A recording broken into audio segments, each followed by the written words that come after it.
గతంలో ఎన్టీ రామారావు గారు ఎప్పుడన్నా చిరంజీవి గారు నా అంత గొప్ప నటుడు తెలుగు ఇండస్ట్రీలో లేడు అని చెప్పి ఎప్పుడన్నా చెప్పుకోవడం చూసామా? కళాకారుడు కళ్ళెర్ర చేస్తే ఎలా ఉంటుందో నీకు పూర్తిగా తెలియదు, చూపిస్తా. ఏదో రాష్ట్ర ప్రభుత్వం తాలూకా భూముల్ని కస్టోడియన్ గా ఉండాల్సినటువంటి ప్రభుత్వం సొంత భూముల్లాగా నచ్చినటువంటి ధరలకి అత్త సొమ్ము అల్లుడు దానం చేసినట్టు ఏ విషయాన్ని ప్లెయిన్ గా చెప్తే చూస్తారే ఎదవలు ఛానల్ మార్చేస్తారు. ఉచితానికి భూములు ఇచ్చినటువంటి ఆ సంస్థలు తప్ప కొత్త సంస్థల పేర్లు చెప్పు. మిమ్మల్ని ఎక్కడో చూసినట్టుందండి. వాళ్ళు గ్లోబల్ ఇన్వెస్టర్ సమిట్ అని electronic media national media person ఏమడిగారంటే, ఎందుకు సార్ పాతగాయని మళ్ళీ రేపుతారు? ఏంటా సంఘటన? గ్లోబల్ ఇన్వెస్టర్ సమిట్ అన్నారు. చాలా సంతోషం. గ్లోబల్ కంపెనీల పేర్లు చెప్పండి ఏమేమి వస్తున్నాయంటే ఆయన ఒక్క కంపెనీ చెప్పలేకపోయాడు. ఇప్పుడు 12 సంవత్సరాల క్రితం జరిగిన విషయం సార్ అది. అదే ఏంటా విషయం? చెప్తే చెరిగిపోయే తప్పు కాదు సార్ అది. Last question, up until the MOUs that were signed up until now on day 2 of the Global Investor Summit,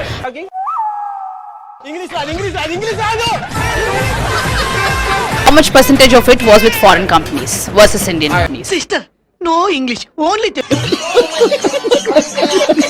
కొత్తగా తీసుకొచ్చినటువంటి సంస్థల పేర్లు చెప్పు. I need to check with that and get back to you. Estimated. No, I can't. ఈ ఒక ముక్కే వచ్చు. We couldn't tell you in one company. అందరి ముందు పరిగిపోయిందిగా, ఇంకెలా తలెత్తుకుంటాం? రాష్ట్రం గురించి, రాష్ట్ర అభివృద్ధి గురించి, రాష్ట్రంలో జగన్మోహన్ రెడ్డి గారి హయాంలో నిర్మించినటువంటి పోర్టులు చూసాను బొబ్బట్లు, పచ్చళ్ళు, అప్పడాలు, అల్లం వెల్లుల్లి పేస్ట్, జింజర్ గార్లిక్ పేస్ట్. ఇప్పుడు కరెక్ట్ గా మారుతున్నారు సారు. ఇదయ్యా మీ అసలు రూపం. అవునరా? ఎంతో దావోస్ వెళ్ళినప్పుడు ఎంత ఖర్చు అవుతుందో తెలుసా? మాకు తెలియదు సార్, మీరు దేశ ముదురు కాబట్టి చెప్పండి. మీరు ముదురు కదా, మీరు అందరు నాకుతుంటారు కదా. రాష్ట్ర ప్రభుత్వం నుంచి ఒక బృందం, ఈ బృందం అంతా వెళ్ళి దావోస్ ఒకసారి సంవత్సరానికి వెళ్తే ఖర్చు అయ్యేది దగ్గర 20 నుంచి 25 కోట్ల రూపాయలు ఖర్చు అవుతుంది. చెప్పురా, మొత్తం చెప్పు. దేనికి ఈ తాపత్రయం అంతా? ఖర్చు అయింది ఈ ఖర్చు అంతా పెట్టి వెళ్ళి తండ్రి కొడుకులు ఇద్దరు డప్పు కొట్టుకోవడానిక? నేను ఎక్కడంటే నువ్వు అక్కడ చూస్తావేంటి? మీరు నాకు అంత కనిపిస్తున్నారు సార్. ఇంత బబుల్ గమ్లో ఇంత బుడగున్నట్టు నాలో ఎంతో ఉంది, నువ్వు కొంత చూసావు. అమెరికాకి పంప్ ఎలాగో ఈ ఆంధ్రాకి 2 పంపులు వాళ్ళు తయారైనాయి. ఓ పంపేమో తండ్రి కొడుకు కొడుతుంటాడు. అటు చూడు బే. అతనేమో సొంత అమ్మ అడిగితే అన్నం పెట్టడు, వాడు చిన్నమ్మకు బంగారు గాలి వేస్తాడు. ఇది ఎంత మటుకో నమ్మసక్యంగా ఉంటుందో ఒక్క క్షణం ఆలోచించి. నువ్వు ఎవరి టీం డాడీ? నా టీమా వాళ్ళ టీమా నువ్వు? ఇంకో పంపేమో కొడుకు తండ్రి కొడుతుంటాడు. నీకు స్పాట్ నేను ఎడతాగా.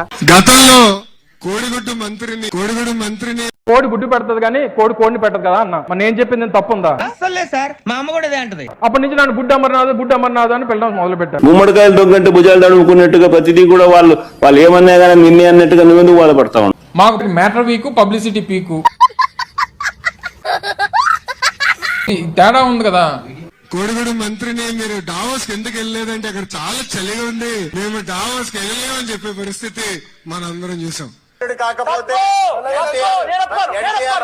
నేను దావోస్ వెళ్ళినప్పుడు అక్కడ చలిగా ఉంటది కాబట్టి మేము వెళ్ళట్లేదు అనేటువంటి మాట ఎక్కడన్నా అన్నట్టు చూపిస్తే నేను రాజకీయాల నుంచి మానేస్తాను. ఒకసారి ఫేస్ టర్నింగ్ ఇచ్చుకోండి. అసలు మనకు ఆహ్వానమే లేనట్టు, ఆహ్వానం పలకనట్టు వారు దుష్ప్రచారాన్ని చేస్తా ఉన్నారు. సహజంగా ఈ సందర్భంలో, అంటే ఈ సమయంలో దావోస్ లో -5, -10 డిగ్రీలు నడుస్తూ ఉంటది టెంపరేచర్స్.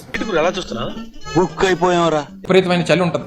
సహజంగా చలి ఉంటే ఎవరైనా స్నానం చేస్తామా? సరే, అవన్నీ చెప్తామండి బయటికి. మీరు మర్చిపోయారు, జనం మర్చిపోయారు, గూగుల్ మర్చిపోతగా.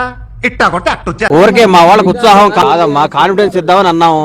ఆ కాన్ఫిడెన్స్ ఓవర్ కాన్ఫిడెన్స్ అయింది. దానికి ఏం చెప్తాం? కానీ మన కర్మ ఏంటంటే నేను విజనరీ అని చెప్పి చెప్పుకునేటువంటి గొప్ప నాయకుడు దొరికాడు మనకి. ఎవరు చెప్పారు? ఎవరో చెప్తే నమ్ముతా నేను. విజనరీ అని చెప్పి ఎవరన్నారు? వాళ్ళే చెప్పారు. ఆయనే అన్నాడు. ఇలాగే సార్ కొంచెం ఆడుగా బిహేవ్ చేస్తోంది. కొంచెం ఆడుగా బిహేవ్ చేయడం కాదు సుబ్బారావు గారు, పిచ్చండి ఇది. మన గురించి, మన గొప్పతనం గురించి పక్కవాడు చెప్పాలి, లేదా మన నాయకులం అయితే మన ప్రజలు చెప్పాలి. అటు చూడు. అమర్నాథ్ గారి కోసం ఐటీ మినిస్టర్ నో ఐడియా. అసలు ఏపీలో ఐటీ మినిస్టర్ అనేది ఉండడానికి కూడా నాకు ఐడియా లేదు ఇప్పటి వరకు. పొట్టోడికి దోలు తీరిపోయింది. మనం మంచి పనులు చేస్తే మన పనులు మాట్లాడాలి తప్ప మనకు మనం గొప్పలు చెప్పుకునేటువంటి దాంట్లో. మన ఐటీ శాఖ మంత్రి నూడిల్స్ బండి, టీ బండి బలి తెచ్చారు రాష్ట్రానికి, సెటైర్ చేస్తున్నారు. మీ పేరుకి మాత్రమే ఇండస్ట్రియల్ మినిస్టర్ అంటే పవర్ అసలు మీ దగ్గర ఏం లేదండి. వ్యక్తి మన ఈ రాష్ట్రానికి దొరకడం మన దౌర్భాగ్యం. ఎదవనైపోయానన్న. ఆ వేదిక మీద మాట్లాడినటువంటి చెప్పి వారిని ఆకర్షించి ఆ పెట్టుబడులు తీసుకొచ్చేటువంటి ప్రయత్నం చేయాలి తప్ప. అరే నువ్వు కొంచెం దూరం పోయి కూర్చోపో, అక్కడ కూర్చోపో.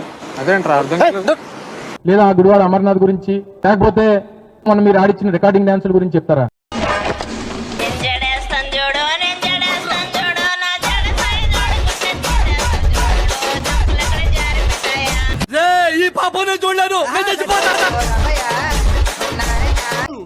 Model super model.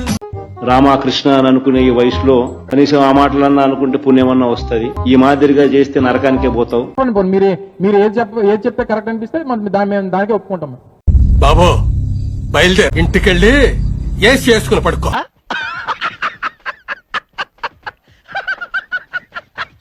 చూద్దాంలే. చూడటం కాదండి, మీరు చెయ్యాలంతే. సరే మీరు ట్రై చేస్తారన్నారంటే అది ఓకే అయిపోయిన